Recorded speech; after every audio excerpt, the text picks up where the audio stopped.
Samantala, ipinroklama na ang ilan sa mga nanalong kandidatong mayor at vice mayor sa Metro Manila.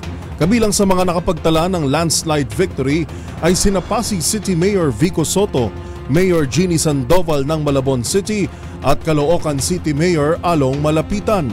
Ang naging bilang ng mga boto tinutukan ni Rovic Manuel.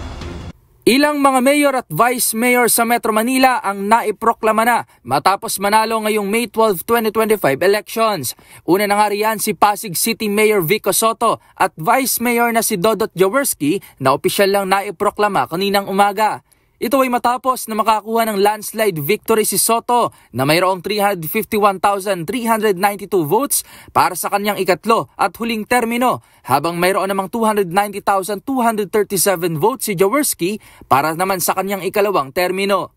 Gayun din ang re-electionist na si San Juan Mayor Francis Zamora sa San Juan City na nasecure na ang panalo sa kanyang ikatlong termino matapos ang proklamasyon nito kanina. Sa Malabon City, formal na ring ipinroklama si Mayor Jeannie Sandoval at ang kaniyang buong team.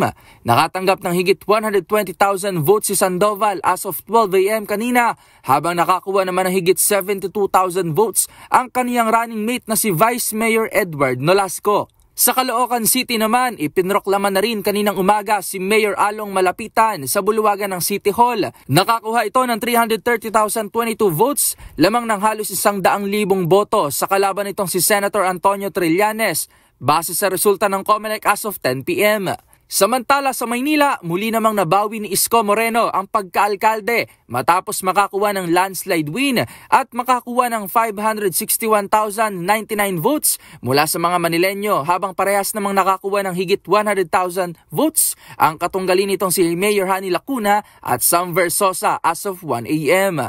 Mayroon na ring mga nanalo at nakatakdang maiproklama sa iba pang lalawigan sa Metro Manila habang nagpapatuloy pa rin ang bilangan ng mga boto. Para sa MBC TV Network News, ito si Rovic Manuel ng DZRH TV. Una sa Pilipinas, una sa Pilipino.